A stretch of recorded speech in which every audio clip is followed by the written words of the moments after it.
दोस्तों, स्वागत है आपका स्कॉलरशिप ले लो यूट्यूब चैनल के ऊपर। आज हम बात करने वाले हैं रिलायंस फाउंडेशन स्कॉलरशिप से रिलेटेड बच्चों के मन में आने वाले सारे डाउट्स के बारे में। हर एक डाउट का सॉल्यूशन इस वीडियो में बताया जाएगा। तो शुरू करते हैं अपना वेलकम टू Q&A सेशन। सबसे पहले वीडियो स्टार्ट करने से पहले मैं बता दूं, रिलायंस फाउंडेशन और अदर जितनी भी स्कॉलरशिप है जैसे JK लक्ष्मी, RBL, कोलगेट, उसके अलावा कई सारी scholarship, JK tyre, Swami Dayanand, LIC golden, आजिम प्रेमजी, रामन कुंज, इन सभी स्कॉलरशिप के बारे में मैंने सारी डिटेल से जो है अपने चैनल के ऊपर बता रखा है। और इसी तरह से मैं रोज़ आने वाली स्कॉलरशिप को सबसे पहले इस चैनल पर प्रोवाइड करवाता हूँ। तो इस चैनल को आप जो है सब्सक्राइब करें, अपने कॉलेज फ्रेंड फैमिली ग्रुप में इसको शेयर करें, और वीडियो थोड़ा सा भी पसंद आए तो आप इसे लाइक करें। उसके अलावा मैं बता दूं, हम अपने व्हाट्सएप चैनल पे भी स्कॉलरशिप की डिटेल प्रोवाइड करवाते हैं। हमारे व्हाट्सएप चैनल का नाम है स्कॉलरशिप ले लो, टेलीग्राम चैनल स्कॉलरशिप ले लो, और ब्लॉग स्कॉलरशिप ले लो पर हम स्कॉलरशिप रिलेटेड सारी डिटेल्स यहाँ पे प्रोवाइड करवाते हैं। आप जो है इनको इन चैनल्स को ज्वाइन कर सकते हैं। इनका लिंक हमने अपने डिस्क्रिप्शन बॉक्स में दिया है। उसके अलावा हमने अपने यूट्यूब चैनल की प्रोफाइल में भी इनका लिंक लगाया है। उसके अलावा आपको कोई पर्सनल क्वेरी है तो आप हमें इस ईमेल पर हमें ईमेल कर सकते हो। उसके अलावा जो है हमने रिलायंस फाउंडेशन से रिलेटेड किसी भी तरह की आपको प्रॉब्लम है या किसी भी तरह की दिक्कत है तो आप हमें कमेंट बॉक्स में बता सकते हैं। उसके अलावा हमने इस पर 5-6 वीडियो बना रखी है रिलायंस फाउंडेशन से रिलेटेड, स्कॉलरशिप से रिलेटेड, कि मोबाइल में एप्टीट्यूड टेस्ट कैसे देना है, एप्टीट्यूड टेस्ट के क्वेश्चंस किस तरह से होंगे, लैपटॉप कंप्यूटर में किस तरह देना है, एलिजिबिलिटी क्राइटेरिया, डॉक्यूमेंट्स वगैरह किस तरह से चाहिए, और कौन कौन सी आपको प्रॉब्लम आ सकती है, उन सब का वीडियो के लिंक जो है हमने डिस्क्रिप्शन बॉक्स में भी डाले हैं। उसके अलावा हमने अपने चैनल की प्लेलिस्ट को भी इसी तरह से क्रिएट किया है कि आप चैनल की प्लेलिस्ट में जाके इसको देख सकते हैं। बात करते हैं क्वेश्चन एंड आंसर सेशन कि लोगों को क्या क्या प्रॉब्लम आई है और क्या क्या उनका सॉल्यूशन है। सबसे पहले बात करते हैं कि एक बच्चे ने पूछा है, यहाँ पे पूछा है कि इसमें चीटिंग कर सकते हैं या नहीं कर सकते। तो चीटिंग इसके अंदर जो है बिल्कुल भी नहीं करना है आपको। क्यों? क्योंकि आपकी जो है कंप्लीट टेस्ट 60 मिनट का जो टेस्ट होगा उसके अंदर आपका जो है वीडियो 60 मिनट तक रिकॉर्ड होगा, और उस वीडियो रिकॉर्डिंग जो है वहाँ पे चेक की जाएगी। उसके अलावा AI मॉडल भी उस वीडियो को चेक करेगा। अगर AI मॉडल को ऐसा लगता है कि आप जो है चीटिंग कर रहे हो तो वहाँ पे आपको जो है एक स्क्रीन के ऊपर पॉपअप आएगा कि यहाँ पर आप जो है सिर को उधर मत करो, सिर को इधर मत करो, या नीचे मत देखो।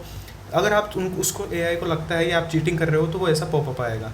और अगर आप चीटिंग करते हुए पकड़े जाते हो AI के द्वारा या फिर बाद में भी, तो आपका जो है एप्लीकेशन जो है रिजेक्ट हो सकता है। आप भले ही जो है स्कॉलरशिप के लिए एलिजिबल हो, लेकिन एप्टीट्यूड टेस्ट के अंदर अगर आपने चीटिंग कर दी तो आपका स्कॉलरशिप का टेस्ट क्या हो सकता है, रिजेक्ट हो सकता है। उसके बाद कोई भी स्कॉलरशिप आपको नहीं मिलेगी। तो चीटिंग तो बिल्कुल भी आपको नहीं करनी है। उसके बाद में यहाँ जय श्री राम जी ने पूछा है कि भैया पैन कार्ड मेरा बना नहीं हुआ है, 18 साल से कम का एज का हूँ मैं, तो मैं पेरेंट्स का अपलोड कर दूँ क्या? अगर पहली चीज़ तो आप बता दूं मैं आपको कि अगर आपने पैन कार्ड अपलोड नहीं किया है तो कोई भी दिक्कत वाली बात नहीं है। आप जो है अभी पैन कार्ड के लिए अप्लाई कर दें, आपका जो है 1 या 2 महीने के अंदर पैन कार्ड बन के आ जाएगा। उस पैन कार्ड को आप अपलोड कर देना, क्योंकि अभी स्क्रीनिंग प्रोसेस में, एप्टीट्यूड टेस्ट में, उसके बाद में सिलेक्शन प्रोसेस में, इनमें अभी 1 महीना तो जाएगा, 1-1.5 महीना तो जाएगा। ठीक है, उसके बाद आपसे पैन कार्ड अपलोड करने के लिए बोला जाएगा। तो उन्होंने खुद अपने नोटिफिकेशन में कहा है कि अगर आपका पैन कार्ड नहीं बना हुआ है तो आप 1-2 महीने के गैप के अंदर इसको अप्लाई कर दें, ताकि जब तक आपका फाइनल सिलेक्शन हो तब तक आप हमें पैन कार्ड प्रोवाइड करवा सकें। तो इसलिए अभी तक आपने पैन कार्ड नहीं बना है तो आप सब कुछ के लिए एलिजिबल है। जैसे आप जो है टेस्ट भी दे सकते हो, बिल्कुल टेस्ट दीजिए, प्रैक्टिस टेस्ट दीजिए, मॉक टेस्ट दीजिए। उसके अलावा जो फाइनल टेस्ट जो डिसाइडेड हुआ है, आपका स्लॉट अलॉट हुए हैं, वो दे सकते हैं। एप्लीकेशन फॉर्म फिल कर सकते हैं और बैंक की डायरी अपलोड कर सकते हैं। पैन कार्ड का कॉलम जो है आप खाली छोड़ दें, उसको आप 1 महीने बाद जब आपका बन के आ जाए तब आप अपलोड कर दें। लेकिन यहाँ प्रॉब्लम क्या है कि अगर आप 18 साल से कम है तो आपका पैन कार्ड बनेगा नहीं। तो उस कंडीशन में क्या होता है, माइनर पैन कार्ड बनता है। माइनर पैन कार्ड बनता है, यानी कि 18 साल से कम के जो बच्चे होते हैं उनके लिए एक माइनर पैन कार्ड बनता है, और शायद इंस्टेंट बन जाता है। इंस्टेंट का मतलब 2-4 दिन के अंदर ही वो बन के रेडी हो जाता है। तो अगर आप 18 साल से कम हैं तो माइनर पैन कार्ड आप क्या कर सकते हैं, बनवा सकते हैं और उसको अपलोड कर सकते हैं, ठीक है। तो दोनों की बात बता दी मैंने। 18 साल से ज़्यादा की उम्र है तो आपको कौन सा पैन कार्ड अपलोड करना है, और अगर आप 18 साल से कम है तो आपको माइनर पैन कार्ड बनाना है, ठीक है। उसके बाद में यहाँ पर बॉलीवुड अपडेट्स 9 एडिट्स का क्वेश्चन है कि मैंने प्रैक्टिस एप्टीट्यूड टेस्ट नहीं दिया था, कोई प्रॉब्लम तो नहीं होगी, प्लीज़ रिप्लाई।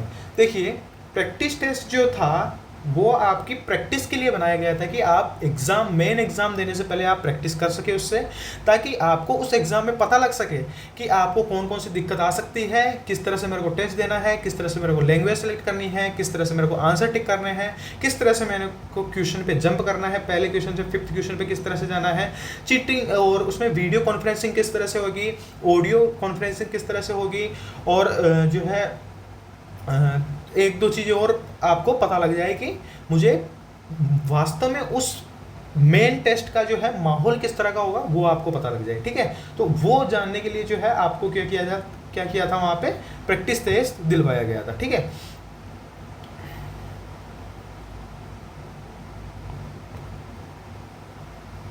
ठीक है, इस वजह से आपको प्रैक्टिस टेस्ट दिलवाया गया था। अगर आपने प्रैक्टिस टेस्ट नहीं दिया है तो भी आपको कोई प्रॉब्लम नहीं होगी। अगर आपने प्रैक्टिस टेस्ट नहीं दिया है तो आप डायरेक्ट जो है मेन टेस्ट दे सकते हो। अभी जो है प्रैक्टिस टेस्ट का क्या सीन है कि जो है आप रिलायंस फाउंडेशन के यूजी पोर्टल या पीजी पोर्टल के अंदर एंटर करोगे अपने मोबाइल नंबर और पासवर्ड डाल के, ईमेल और पासवर्ड डाल के, तो वहाँ पर साइड में एक पोर्टल के ऊपर एप्टीट्यूड टेस्ट और प्रैक्टिस एप्टीट्यूड टेस्ट के 2 कॉलम दिए हैं। अगर आपने प्रैक्टिस टेस्ट देना चाहते हो एग्जाम से पहले तो आप अभी भी उसको दे सकते हो, और अगर आप नहीं देना चाहते तो डायरेक्ट आप अपना एप्टीट्यूड टेस्ट दे सकते हो, उसमें कोई दिक्कत वाली बात नहीं है, ठीक है। तो ये चीज़ ध्यान रखें।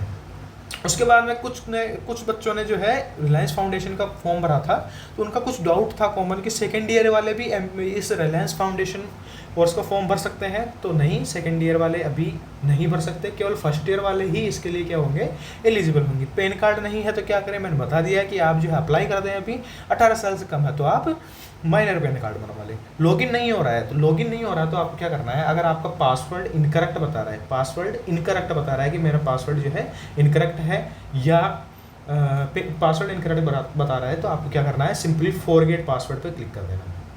फॉरगेट पासवर्ड क्लिक करना, आपके पास एक OTP आएगा, OTP फिल करना और नए पासवर्ड बना लेना, ठीक है। तो लॉगिन कई बच्चों के मैंने देखा है कि लॉगिन नहीं हो रहा था, ठीक है। उसके बाद में आपसे गलत डॉक्यूमेंट्स अपलोड हो गया तो क्या करें, देखो गलत डॉक्यूमेंट्स अपलोड हो गया है तो कोई बात नहीं, सही डॉक्यूमेंट्स आपके पास पड़ा है तो वो आपको क्या कर देना है, उनको ईमेल कर देना है, ठीक है। तो आपको क्या कर देना है, उनको ईमेल कर देना है। उनको किस ईमेल पे करना है वो मैंने डिस्क्रिप्शन बॉक्स में बता दिया है कि आपको उनको किस ईमेल पे आपको उनको ईमेल करना है, ठीक है। यहाँ पे मैं इनका ईमेल लिख देता हूँ, contact@reliancefoundation.org। इस पे आपको क्या कर देनी है, सही डॉक्यूमेंट्स को क्या कर देना है, आपको ईमेल कर देना है और सारी प्रॉब्लम उनको समझा देनी है कि मेरे से ये वाले कॉलम में ये वाला डॉक्यूमेंट्स गलत अपलोड हो गया है और आप जो है इसकी जगह इस डॉक्यूमेंट्स को एक्सेप्ट करें, ठीक है। राइट डॉक्यूमेंट्स आपको क्या करना है, उनको ईमेल करना है, ठीक है। इस चीज़ का ध्यान रखें। उसके अलावा अगर आप स्कॉलरशिप के लिए सेलेक्ट होते हो या फिर आपका डॉक्यूमेंट्स कोई गलत है तो वो खुद भी अपना एप्लीकेशन पोर्टल वापस खोलेंगे आपके लिए। आपको जो है ऑब्जेक्शन आ जाएगा, जब उनका ऑब्जेक्शन आ जाए आपके पास ईमेल आ जाएगी, आपके पास ईमेल आएगी कि आपने ये डॉक्यूमेंट्स गलत अपलोड किया है, इसको वापस से अपलोड करें। तो आपको सिंपली वापस उनको लॉगिन ID पासवर्ड लगा के उस डॉक्यूमेंट को अपलोड कर देना है। तो 2 तरीके हैं, या तो आप उनको ईमेल कर दो, ईमेल का रिप्लाई नहीं आता है या तो आपको क्या करना है, वहाँ पे जो है वो आप इसके लिए सेलेक्ट होंगे तो आपका एप्लीकेशन पोर्टल वापस ओपन किया जाएगा और आप उनमें अपलोड कर सकते हो, ठीक है। उसके बाद है फोटो ID कार्ड में क्या डालें फॉर्म भरते टाइम। तो फोटो ID कार्ड में क्या है, आप अपना आधार कार्ड डाल सकते हो या आधार कार्ड की जगह पैन कार्ड डाल सकते हो। पैन कार्ड नहीं है तो ड्राइविंग लाइसेंस डाल सकते हो। पासपोर्ट बना हुआ है तो पासपोर्ट डाल सकते हो। इन चारों में से कोई एक डॉक्यूमेंट्स करना है आपको। आधार कार्ड सबसे बेस्ट है, आधार कार्ड डाल सकते हो। प्रैक्टिस टेस्ट नहीं दिया है तो क्या करें, कोई बात नहीं है। अगर आपने प्रैक्टिस टेस्ट नहीं दिया है तो अभी दे दे। आप जो है रिलायंस फाउंडेशन के जो यूजी एप्लीकेशन पोर्टल में लॉगिन करोगे अपने ईमेल और पासवर्ड डाल के, तो वहाँ पर एक कॉलम दिया गया है, यहाँ पे साइड में प्रैक्टिस एप्टीट्यूड है, वहाँ से आप प्रैक्टिस एप्टीट्यूड टेस्ट दे सकते हो प्रैक्टिस के लिए। अगर आप नहीं देना चाहते हो तो आप डायरेक्ट भी मेन टेस्ट आप देख सकते हो। इनकम सर्टिफिकेट किसका लगाना है? तो पहली चीज़ मैं बता दूँ कि इनकम सर्टिफिकेट जो है स्टूडेंट का लगेगा। स्टूडेंट का इनकम सर्टिफिकेट कैसे बनेगा? अरे स्टूडेंट का इनकम सर्टिफिकेट हो या पेरेंट्स का इनकम सर्टिफिकेट, दोनों ही सेम बात होती है।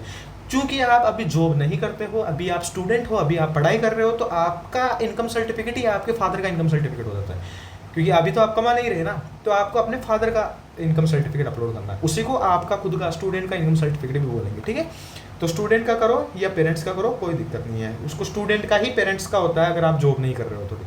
उसके बाद फाइनल टेस्ट का लिंक कहाँ मिलेगा? तो फाइनल टेस्ट का लिंक मैंने पिछले वीडियो में बताया था कि कंप्यूटर और मोबाइल से कैसे देना है आपको एप्टीट्यूड टेस्ट। उसमें मैंने सारी प्रोसेस बता रखी है कि आपको जो है फाइनल टेस्ट का लिंक कहाँ मिलेगा। इसकी आप वीडियो देख सकते हैं, मैंने अपने डिस्क्रिप्शन में लगा रखी है, उसमें आपको सारी वो भी बता रखी है कि किन किन चीज़ों का ध्यान रखना है और कौन कौन सी चीज़ आपको प्रिकॉशन में रखनी है टेस्ट देते टाइम, ठीक है। मोबाइल से कैसे देना है, आप डिस्क्रिप्शन बॉक्स में वीडियो का लिंक है वो चेक करें। लैपटॉप डेस्कटॉप में कैसे देना है, डिस्क्रिप्शन बॉक्स में चेक करें। नेगेटिव मार्किंग है या नहीं है, सबसे कॉमन क्वेश्चन बच्चों का रहता है कि नेगेटिव मार्किंग जो है इसमें होगी या नहीं होगी, ठीक है। तो आपको क्या करना है, तो नेगेटिव मार्किंग जो है इस टेस्ट में बिल्कुल भी नहीं है। आपके 60 क्वेश्चन है तो 60 क्वेश्चन जो है उसमें नेगेटिव मार्किंग का कोई सिस्टम ही नहीं रखा गया है। यानी कि आप जितना हो सके उतना जो है क्वेश्चन अटेम्प्ट करें। अगर आपको जो कोई क्वेश्चन नहीं आता है तो आप तुक्का भी लगा सकते हैं, ठीक है। अक्कड़ बक्कड़ बम्बे वो करके आप एक ऑप्शन क्लिक कर देना, क्योंकि नेगेटिव मार्किंग इसमें बिल्कुल भी नहीं है, ठीक है। लॉगिन नहीं हो रहा है तो क्या करें, मैंने बता दिया है। लॉगिन नहीं हो रहा है तो आप जो है पहले फॉरगेट पासवर्ड करें, OTP डालें और नए पासवर्ड आप क्रिएट कर लें। उसके बाद में बच्चों के कुछ कमेंट्स हैं उनको देख लेते हैं। अब अपना टेस्ट जो है सही टाइम पे दिया था, सबमिट भी हो गया था, लेकिन अभी वेबसाइट पे क्या है, जब आप ID लॉगिन कर रहे हो तो उस पर रिजेक्ट शो हो रहा है। तो क्या मेरा रिजेक्ट हो गया? तो मैं बता देता हूँ आपको कि अभी भी अगर आपके पेंडिंग शो हो रहा है तो इसका रीज़न क्या है। तो आपने जब जो मेन एप्टीट्यूड टेस्ट दिया होगा उस टाइम क्या हो रहा होगा, आप या तो पेपर में ज़्यादा टाइम देख रहे होंगे या फिर आप आइट साइड में देख रहे होंगे, पीछे बैकग्राउंड नॉइस आ रही होगी, या फिर जो है आप हो सकता है आपकी नज़रें कहीं और जा रही होगी, आप जो है बोल रहे होंगे एग्ज़ाम के टाइम। तो AI मॉडल क्या कर लेता है, उसको डिटेक्ट कर लेता है। आपका AI मॉडल ने क्या कर लिया होगा, उसको डिटेक्ट कर लिया होगा। तो AI मॉडल को ऐसा लग रहा होगा कि आप जो है चीटिंग कर रहे हो। तो अब क्या होगा, आपका रिजेक्ट नहीं होगा। अब उसको क्या होगा, AI मॉडल पे अपन ट्रस्ट नहीं कर सकते, तो उसको क्या होगा, फिजिकली कुछ जो है इनके ऑर्गेनाइजिंग टीम के जो टीचर्स हैं, एग्जामिनर हैं, वो क्या करेंगे, इसको आपके वीडियो को कंप्लीट 60 मिनट के वीडियो को क्या करेंगे, चेक करेंगे कि वास्तव में आप चीटिंग कर रहे थे या नहीं कर रहे थे। अगर उनको ऐसा लगा कि हाँ आप सच में चीटिंग कर रहे थे तो आपका फॉर्म क्या हो जाएगा, रिजेक्ट हो जाएगा। और अगर उनको ऐसा लगा कि आप नहीं चीटिंग नहीं कर रहे थे, ये कोई बग है, AI मॉडल ने गलत देख लिया है, तो आपका जो है एप्लीकेशन जो है एक्सेप्ट हो जाएगा, ठीक है। तो इस चीज़ के लिए आप बिल्कुल निश्चिंत रहें। अगर आपने बिल्कुल ईमानदारी के साथ पेपर दिया है तो आपका रिजेक्ट नहीं होगा। ये बस इस चीज़ के लिए है ताकि चीटिंग से बचा जा सके या उन बच्चों को स्कॉलरशिप नहीं मिले जो चीटिंग करके पास हुए, ठीक है। तो इस चीज़ का ध्यान रखें। तो आपका एप्लीकेशन तो M4Ems वाले जी, आपका जो है इस क्वेश्चन का आंसर यही है कि आपका जो है अगर आपने चीटिंग नहीं की होगी तो आपका एप्लीकेशन रिजेक्ट नहीं होगा, अगर आपने चीटिंग की होगी तो आपका रिजेक्ट हो जाएगा। मेरे को पूरा विश्वास है आपने बिल्कुल सही अच्छे तरीके से एग्ज़ाम दिया होगा, इसलिए आपका एप्लीकेशन रिजेक्ट नहीं होगा और आपको जो है ज़रूर स्कॉलरशिप मिलेगी। माइंडफ्यूल की तरफ से एक क्वेश्चन है, सर मैंने फैमिली इनकम में अपना I लगाया है, पापा का इनकम सर्टिफिकेट भी है लेकिन वो नहीं लगाया, अब कैसे चेंज होगा। देखो, अगर आप जॉब नहीं करते हो तो आपका इनकम सर्टिफिकेट और पापा का इनकम सर्टिफिकेट सेम होता है, ठीक है। तो आप जो है अगर आपने अपने फादर का इनकम सर्टिफिकेट जो है अपलोड किया है तो बिल्कुल सही किया है। जैसे मैं हूँ, अब मैं तो जॉब करता नहीं हूँ, मेरा इनकम सर्टिफिकेट कैसे बनेगा, क्योंकि मेरी इनकम तो जीरो है ना, मेरा इनकम सर्टिफिकेट बन ही नहीं सकता, तो मैं अपने पेरेंट्स का इनकम सर्टिफिकेट अपलोड करूँगा ना उसमें, ठीक है। तो ये चीज़ ध्यान रखिए आप, ठीक है। तो आपने पेरेंट्स का किया है, बिल्कुल सही किया है आपने, आपको कोई भी दिक्कत नहीं आएगी। फाइनल एप्टीट्यूड कैसे होगा, कोई ऐप इंस्टॉल करना पड़ेगा या कोई लिंक प्रोवाइड करवाया जाएगा? बिल्कुल अंजलि जी, हमने इसके लिए कंप्लीट वीडियो जो है बना रखी है कि आप लैपटॉप में देना चाहते हो तो लैपटॉप में कैसे देना है और कौन सा ऐप डाउनलोड करना है, किस लिंक से होगा, वो सारी चीज़ें हमने बता रखी है डिस्क्रिप्शन बॉक्स में। अगर आपको मोबाइल से देना है तो वो भी मैंने हमने डिस्क्रिप्शन बॉक्स में उसकी वीडियो दे रखी है, आप वो प्लीज़ वो देखें, आपको सारे सवालों के जवाब मिल जाएंगे। जय श्री राम जी का क्वेश्चन है कि क्या हिंदी में भी अटेम्प्ट कर सकते हैं? तो जी नहीं, आप जो है हिंदी में अटेम्प्ट नहीं कर सकते, केवल और केवल आप इसका जो है पेपर इंग्लिश में दे सकते हैं। बिल्कुल इजी इंग्लिश होती है, बिल्कुल आपको बिल्कुल समझ में आ जाएगी अगर आप हिंदी मीडियम से बिलोंग करते हो तो। ठीक है, खुशी पटेल जी का क्वेश्चन है, फ़ोन में नहीं हो रहा है। बिल्कुल जी, फ़ोन में हो रहा है। किस तरह से फ़ोन में देना है, मैंने डिस्क्रिप्शन बॉक्स में वीडियो का लिंक डाला है, वहाँ से चेक करें। अंजलि जी का मैसेज है, ईमेल पर एग्ज़ाम देने के लिए लिंक प्रोवाइड कराया जाएगा तो उससे कंप्यूटर में कैसे लॉगिन करें, प्लीज़ रिप्लाई। तो बहुत अच्छा सवाल है कि जो है आपका जो है लिंक तो क्या होएगा, ईमेल पे आएगा, उसको आपको कंप्यूटर में देना है जैसे टेस्ट। तो वो कैसे करें, तो आपको जो है सिंपली क्या करना है, रिलायंस फाउंडेशन की वेबसाइट पे जाना है। रिलायंस फाउंडेशन की वेबसाइट पे जाओगे तो आपको जो है वहाँ पे यूजी एप्लीकेशन पोर्टल पे क्लिक करना है, लॉगिन करना है। लॉगिन करने के बाद में वहाँ पेज में एक साइड में एक ऑप्शन आएगा एप्टीट्यूड टेस्ट का, वो उस पर क्लिक कर देना है, आपको टेस्ट चालू हो जाएगा। ठीक है, और इसकी कंप्लीट डिटेल चाहिए आपको कि किस तरह से देना है, तो मैंने वीडियो के डिस्क्रिप्शन में लिख रखा है डेस्कटॉप या लैपटॉप से टेस्ट कैसे दे, उसमें मैंने ये बता रखा है कि किस तरह से लॉगिन करना है, किस तरह से एप्टीट्यूड टेस्ट पे जाना है, अगर आपकी ईमेल पे, फ़ोन की ईमेल पे आपका मैसेज आया है तो। ठीक है, उसके बाद में राजलक्ष्मी जी का मैसेज है, can we use paper and pen in exam. बिल्कुल, आप जो है वाइट पेपर ले और एक ट्रांसपेरेंट पेन ले और जो है उसको यूज़ कर सकते हैं, लेकिन ध्यान रखें इसको यूज़ करें तो कैमरा की जो रिकॉर्डिंग चल रही है उसमें आपका पेपर और पेन साफ साफ दिखना चाहिए। ठीक है, तो पेपर और पेन अगर साफ साफ दिख रहा है तो आप बिल्कुल यूज़ कर सकते हैं, कोई दिक्कत वाली बात नहीं है। भैया मेरा टेस्ट सबमिट हो गया लेकिन एप्लीकेशन पोर्टल पर पेंडिंग बता रहा है। मैंने कहा था, पिछली भैया जी ने भी पूछा था कि मेरा भी पेंडिंग बता रहा है, तो बिल्कुल आप टेंशन ना लें, 5-7 दिन के अंदर या 10-15 दिन के अंदर आपका ये प्रॉब्लम सॉल्व हो जाएगी। अगर आपने चीटिंग नहीं की है तो आपका एक्सेप्ट हो जाएगा, अगर आपने थोड़ी सी भी चीटिंग की होगी तो आपका फॉर्म रिजेक्ट हो जाएगा। एआई मॉडल की तरफ से ये पेंडिंग शो हो रहा है क्योंकि एआई को ऐसा लगा होगा कि आप चीटिंग कर रहे हो, लेकिन डरने की कोई बात नहीं है। वहाँ पर फिजिकल एग्जामिनर जो है वो चेक करेंगे आपके पूरे 60 मिनट के वीडियो को, उसके बाद देखेंगे कि आप चीटिंग तो नहीं कर रहे हैं। अगर नहीं कर रहे होंगे तो आपका सिलेक्ट हो जाएगा। ठीक है, उसके बाद में वैष्णवी जी का क्वेश्चन है कि सर मुझे पता नहीं था तो मैंने कॉल करने के लिए वो ऑन कर लिया था तो अब वो चल नहीं रहा है। देखिए जी वैष्णवी जी, पहली चीज़ मैं बता दूँ कि मैंने पहले ही कहा था अपने प्रीवियस वीडियो में कि कोई भी नोटिफिकेशन नहीं आना चाहिए, तो आप फ़ोन को क्या कर लें, साइलेंट कर लें पहले ही। उसके अलावा जो है कोई किसी तरह की बैकग्राउंड के अंदर नॉइज़ नहीं होनी चाहिए, कोई बैकग्राउंड में कोई शोर नहीं होना चाहिए। उसके अलावा आप कोई ऐप भी नहीं चल रहा हो, कोई व्हाट्सअप खोल रखा हो आपने साइड में या कोई और ऐप खोल रखा हो, वो भी नहीं होना चाहिए। ठीक है, ये पहले ही मैंने बता दी थी, लेकिन आपको डरने की कोई ज़रूरत नहीं है। अब क्या करना है, अगर आपका सबमिट हो गया था तो फिर क्या होगा, आपका पूरा 60 मिनट का वीडियो वो चेक करेंगे एग्जामिनर, उसके बाद में वो डिसाइड करेंगे कि आपका जो है रिजेक्ट करना है या सेलेक्ट करना है। लेकिन आपका क्वेश्चन है कि अब वो चल नहीं रहा है, तो मैंने पहले ही कहा था कि चल नहीं रहा है तो फिर दिक्कत हो सकती है। उसी टाइम क्या करना था, अगर बच्चों अगर मैं बता दूं, इनका तो कुछ नहीं हो सकता वैष्णवी जी का, क्योंकि उस टाइम ही होता है। जैसे टेस्ट का टाइम 11 बजे से 12 बजे तक का था, तो उसी टाइम में कुछ हो सकता था, उसी टाइम में आप जो है उनसे कांटेक्ट करते तब कुछ हो सकता था। लेकिन अब कुछ नहीं होगा क्योंकि इनका टाइम निकल गया टेस्ट का। अगर आपके साथ ऐसा होता है तो मैं पहले बता दूं, साइलेंट रखें फ़ोन को, नोटिफिकेशन को बंद कर दें, बैकग्राउंड में कोई नॉइज़ नहीं होना चाहिए। और दूसरी चीज़ें ध्यान रखें कि अगर आपके भी ऐसे बीच में मैसेज या कॉल आ जाते हैं और आपका टेस्ट बंद हो जाता है, तो क्या करना है, आपको वापस जीमेल पे जाके उसी लिंक पे क्या कर देना है, आपको क्लिक कर देना है। वापस जीमेल पे जाना है, उसी लिंक पे आपको क्लिक कर देना है, और उसके बाद में आपको चेक करना है कि आपका जो है चालू हो रहा है या नहीं हो रहा है। अगर टेस्ट का लिंक चालू हो रहा है तो बहुत अच्छी बात। आपको क्या करना है, एक नंबर पे कॉल करना है। कौन से नंबर है मैं बता देता हूँ, 7259365983। इस नंबर पे आपको क्या कर देना है, कॉल कर देना है। ठीक है, तो ये आपकी क्या करेंगे, पूरी मदद करने की कोशिश करेंगे अगर आपके फ़ोन में इसमें कोई दिक्कत आती है तो। ठीक है, तो उसके लिए सबसे पहले एनीडेस्क ऐप पहले से आप डाउनलोड करके रख लें। ठीक है, तो एनीडेस्क ऐप आप डाउनलोड करके रखें और अपने एप्लीकेशन आईडी लिखे रखें। ठीक है, तो क्योंकि जब भी आप इस पर कॉल करोगे तो आपसे क्या करेंगे, वो एनीडेस्क ऐप ओपन करने के लिए बोलेंगे और आपकी एप्लीकेशन आईडी मांगेंगे। एप्लीकेशन आईडी कौन सी है, वो RFSCH वाली आईडी है ना, वो वाली आईडी। और एनीडेस्क ऐप आप डाउनलोड करके रखें ताकि आपकी कोई भी दिक्कत आए तो आप इनको कॉल करके इनसे पूछ सकें। ठीक है, तो इस तरह की दिक्कत से आप बचें। वैष्णवी जी, अगर आपका टेस्ट नहीं हो पा रहा है तो हम इसके लिए काफ़ी सैड फील कर रहे हैं कि आप इसको नहीं दे पाई, अब नहीं चल रहा है, अब इसका कुछ हो नहीं सकता, तो हम कुछ कर नहीं सकते इसका।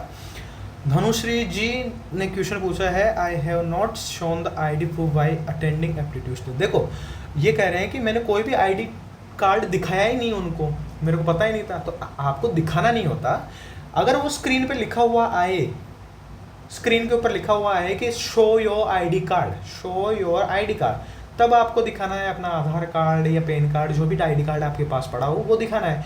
अगर कोई मैसेज नहीं आ रहा आपके स्क्रीन पर तो नहीं दिखाना है, सिंपल सी बात है, ठीक है। तो आप क्या करें, अपना ID कार्ड तभी दिखाएं जब उनसे मांगा जाए। अगर आप फिर भी दिखा देते हो तो बहुत अच्छी बात है, आप पहले एप्टीट्यूड टेस्ट से पहले अपना ID कार्ड दिखा दें, फिर बाद में बैठ के अटेंड कर सकते हैं टेस्ट को। पर अगर आपने नहीं दिखाया है तो भी कोई बात नहीं है, वो तभी दिखाना होता है जब आपके पास स्क्रीन पर एक मैसेज आए कि आप जो है ID कार्ड दिखाओ, ठीक है। तो कोई बात नहीं, आप बिल्कुल इसके लिए एलिजिबल होंगे, कोई दिक्कत वाली बात नहीं है। उसके बाद में इंदिरा जी ने आप क्वेश्चन पूछा है कि सॉरी सर, कोई डिस्टर्ब वाली बात नहीं है सर, आप बिल्कुल निश्चिंत होकर हमसे क्वेश्चन पूछ सकते हैं, बट ID कार्ड तो स्कॉलरशिप में नहीं है, तो कॉलेज का ID कार्ड क्या। देखो ID कार्ड का मतलब होता है आप या तो आधार कार्ड दिखाओ, या अपना ड्राइविंग लाइसेंस दिखाओ, या फिर अपना पैन कार्ड दिखाओ, अगर आपके पास पासपोर्ट है तो पासपोर्ट दिखाओ, ठीक है। इन चारों में से कोई एक ID कार्ड आपको दिखाना है, ठीक है। कॉलेज का ID कार्ड की बात नहीं कर रहा है यहाँ पे, आधार कार्ड, इन चारों ID कार्ड में से किसी एक ID कार्ड की आपकी बात कर रहे हैं, ठीक है। अगर आप कॉलेज का भी दिखाना चाहते हो तो दोनों को दिखा सकते हैं, आधार कार्ड भी दिखा देना और कॉलेज का ID कार्ड भी दिखाना, दोनों दिखा देना, ठीक है, जब मांगे तब, ठीक है। सर कम से कम कितने मार्क्स आने चाहिए आउट ऑफ 60।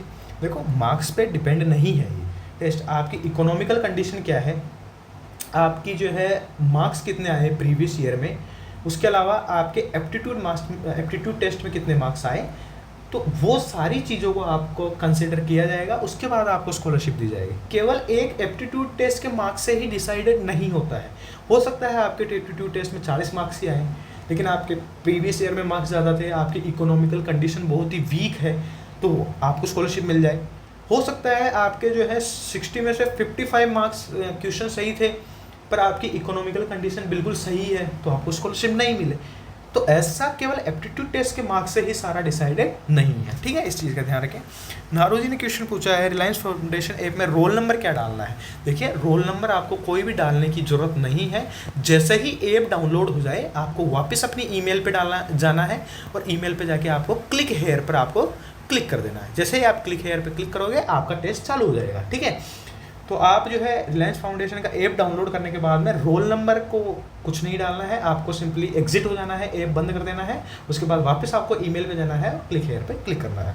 सर रिजल्ट कब तक आएगा शॉर्ट लिस्टेड कैंडिडेट। देखो अभी 15 अक्टूबर तो क्या है टेस्ट ही चल रहे हैं, ठीक है, 15-16 अक्टूबर तक तो टेस्ट चल रहे हैं। तो टेस्ट के बाद क्या होगा, कुछ के पेंडिंग शो कर रहा है स्टेटस, तो 5-6 दिन उसको सॉल्व करने में लगेंगे, ठीक है, वो रिव्यू होगा, उसके बाद में शॉर्ट लिस्टेड होंगे, आपकी जो है फाइनेंशियल कंडीशन वगैरह देखी जाएगी, तो 1 महीना तो कम से कम मानो। एप्टीट्यूड टेस्ट का रिजल्ट तो अभी आ जाएगा 15-20 दिन में, ठीक है, लेकिन शॉर्ट लिस्टेड कैंडिडेट को जो है 1 से 1.5 महीना अभी लगने वाला है, ठीक है, 1 से 1.5 महीना अभी लगेगा, क्योंकि सारी कंडीशन देखनी होगी कि आपके प्रीवियस ईयर में कितने मार्क्स थे, क्या आपने डॉक्यूमेंट्स सही अपलोड किए हैं नहीं किए हैं, स्क्रीनिंग होगी, उसके बाद में आप जो है कॉलेज में वास्तव में इसी कॉलेज में पढ़ते हो नहीं हो, आपके फर्जी डॉक्यूमेंट्स तो नहीं हैं, और आपको सच में स्कॉलरशिप की ज़रूरत है नहीं है, आपकी इकोनॉमिकल कंडीशन कैसी है, वो सारी चीज़ें आपकी जो है मेजर की जाएगी, उस हिसाब से शॉर्ट लिस्ट कैंडिडेट की आपकी लिस्ट बनाई जाएगी, ठीक है। क्या आप मोबाइल हॉटस्पॉट यूज़ कर सकते हैं। बिल्कुल, अगर आपके पास जो है खुद का नेट है, खुद का डाटा है, तो आप उससे ही यूज़ करें। अगर फिर भी अगर आपके नेट में प्रॉब्लम है तो आप हॉटस्पॉट यूज़ बिल्कुल कर सकते हैं, कोई दिक्कत वाली बात नहीं है, ठीक है। प्रैक्टिस टेस्ट मैंडेटरी है क्या। बिल्कुल नहीं, प्रैक्टिस टेस्ट मैंडेटरी नहीं है, ये आपको सिखाने के लिए है, आप डायरेक्ट फाइनल टेस्ट भी दे सकते हो। 30 और 60 क्वेश्चन, बिल्कुल 60 क्वेश्चन होंगे, 60 मिनट में 60 क्वेश्चन 60 मिनट में करेंगे, जिसमें 20 क्वेश्चन होंगे, वर्बल एबिलिटी, एनालिटिकल क्वेश्चन, ऐसे 20 3 सेक्शन के अंदर आपके पास क्वेश्चन आएंगे। कंप्यूटर में टेस्ट देते टाइम एनीडेस्क ऐप डाउनलोड करना इंपॉर्टेंट है क्या। देखो एनीडेस्क ऐप जो होता है ना, वो आपकी पूरी स्क्रीन को रिकॉर्ड करता है और आपकी स्क्रीन को कंट्रोल भी करता है, ठीक है। अब मान लीजिए आप टेस्ट दे रहे हो और आपके टेस्ट में कोई प्रॉब्लम हो जाए, टेस्ट बंद हो जाए, फिर आप क्या करोगे। आप क्या करोगे, उस नंबर पे जो मैंने नंबर बताए थे ना 7259365983, तो इस पर कॉल करोगे ना, तो वो ये बोलेंगे कि आपकी स्क्रीन में क्या क्या दिख रहा है, तो आप क्या बताओगे उनको, मेरे स्क्रीन में ये दिख रहा है। तो उससे अच्छा है आप एनीडेस्क ऐप डाउनलोड कर लो। एनीडेस्क ऐप पर आप जैसे ही उसको परमिशन दोगे तो वो सामने जो एग्जामिनर है वो आपकी स्क्रीन को देख सकता है, फिर वो बता देगा कि आपको जो है इस जगह पे ये चीज़ दिख रही होगी ना, इस पर क्लिक करो, फिर इस पर ये क्लिक करो, फिर ये करो। तो इसलिए ये एनीडेस्क ऐप जो है इंपॉर्टेंट होता है, ठीक है। तो ये आप डाउनलोड करके रखें, भले ही इसको टेस्ट के बाद में आप क्या कर सकते हैं, इसको डिलीट कर सकते हो, और डिलीट कर देना मैं तो मानता हूँ। क्यों? क्योंकि इससे एनीडेस्क ऐप से जो है आपकी कई चीज़ें लीक हो सकती है, ठीक है। तो एनीडेस्क ऐप को जो है आप डिलीट कर देना एग्ज़ाम के बाद, ठीक है। पहले एग्ज़ाम के पहले तो डाउनलोड करके रखना, ठीक है। ये नंबर हेल्पलाइन नंबर मैंने बता दी। तो इम्पोर्टेंट तो कुछ भी नहीं है, एनीडेस्क आप नहीं करोगे तो भी आप डेस्क पेपर दे पाओगे, लेकिन प्रॉब्लम वही है कि आपके टेस्ट देते टाइम प्रॉब्लम आ जाए तो फिर क्या करोगे, इसलिए ये बता रखा है, ठीक है। मॉक टेस्ट नहीं दिया तो कोई प्रॉब्लम होगी क्या? नहीं होगी, बिल्कुल। आप मेन एग्जाम अटेम्प्ट करें। एक बार एप्टीट्यूड टेस्ट दे दिया है फिर भी व्हाट्सएप पर मैसेज आया है देने का, क्या करें? देखो, आपने जो पहले दिया होगा वो प्रैक्टिस एप्टीट्यूड टेस्ट दिया होगा। अगर अभी आपने मेन एप्टीट्यूड टेस्ट भी दे दिया, फिर भी आपको मैसेज आया है कि एप्टीट्यूड टेस्ट दो, तो एक बार आप अपनी आईडी खोल के चेक करें, रिलायंस फाउंडेशन की आईडी, अपने ईमेल पासवर्ड लगा के देखें कि वहाँ पे पेंडिंग शो कर रहा है या सबमिटेड शो कर रहा है, कंप्लीटेड शो कर रहा है। अगर पेंडिंग शो कर रहा है और आपने एप्टीट्यूड टेस्ट दे दिया था तो आप वेट करें 5-7 दिन का, हो सकता है इनका कुछ बग हो इंटरनल, इसकी वजह से ऐसा हो रहा है। 5-7 दिन का आप वेट करें, ठीक है। मोबाइल से टेस्ट दे सकते हैं, बिल्कुल दे सकते हैं। कैसे देना है वो मैंने वीडियो के डिस्क्रिप्शन में वीडियो का लिंक डाला है, वहाँ से आप पहले सारी डिटेल देख लेना कि किस तरह से देना है, उसके बाद ही आप देना। एक्स्ट्रा माइक लगाने की कोई ज़रूरत नहीं है। यस्टरडे एप्टीट्यूड दिया है, मुझे एप्टीट्यूड टेस्ट पेंडिंग दिखा रहा है। मैंने बताया सर इमरान जी, आप एप्टीट्यूड पेंडिंग बता रहा है, वो आप 5-7 दिन के अंदर या 10-15 दिन के अंदर वो प्रॉब्लम सोल्व हो जाएगी। अगर आप चीटिंग कर रहे होंगे तो आपका रिजेक्ट हो जाएगा, आपने नहीं की होगी तो आपका एक्सेप्ट हो जाएगा। श्रीवास्तव जी, सर मैंने प्रैक्टिस एप्टीट्यूड टेस्ट बिना ऐप डाउनलोड के ही दिया है तो और भी हो गया, क्या करें? और हो भी गया, क्या करें? ठीक है, तो अगर आपने बिना ऐप डाउनलोड करे हुए दिया था, एप्टीट्यूड टेस्ट हो गया तो बहुत अच्छी बात है, कोई दिक्कत वाली बात नहीं है। आपने जो है या तो टेप से दिया होगा या लैपटॉप या कंप्यूटर से दिया होगा, तो कोई दिक्कत वाली बात नहीं है। आपका एप्टीट्यूड टेस्ट अगर बिना ऐप के हो गया है तो भी आप जो है एलिजिबल होंगे, ठीक है। मेरा मोबाइल मोटरोला का है, एग्ज़ाम देने को मिल जाएगा क्या? बिल्कुल, आपका फ़ोन किसी का भी हो, आपको जो है एग्ज़ाम देने को मिल जाएगा। बस ये है थोड़ा इंटरनेट अच्छा होना चाहिए, अच्छा प्रोसेसर होना चाहिए, बाकी कोई दिक्कत नहीं है। आपका फ़ोन कोई सा भी हो, आप एग्ज़ाम दे सकते हो, ठीक है। हालांकि उन्होंने बताया है 8 GB रैम होना चाहिए, ये होना चाहिए, वो होना चाहिए, पर फालतू बातें हैं। बस ये ध्यान रखें, बैटरी फुल रखें आप, 80% से ज़्यादा ही रखें, और मतलब ताकि कम ना हो जाए। प्रैक्टिस टेस्ट के जो मॉक टेस्ट या फिर जो मेन एप्टीट्यूड टेस्ट दोगे उसमें आपकी बैटरी ख़त्म नहीं होनी चाहिए, और साइलेंट करके रखे फ़ोन, और वो जितने भी सारी डिटेल आपको ध्यान रखनी है वो मैंने वीडियो के डिस्क्रिप्शन में वीडियो में बता रखी है, वहाँ से आप चेक कर सकते हैं। टैबलेट में दे सकते हो, बिल्कुल सर, आप टैबलेट पर देख सकते हो, कोई दिक्कत वाली बात नहीं है। आज टेस्ट दिया है, इसका रिजल्ट कब आएगा? और भी टेस्ट देने के बाद ऐप डिलीट कर सकते हैं। देखो, टेस्ट अगर आपने आज दिया है तो कम से कम 10-15 दिन बाद में इसका रिजल्ट आएगा।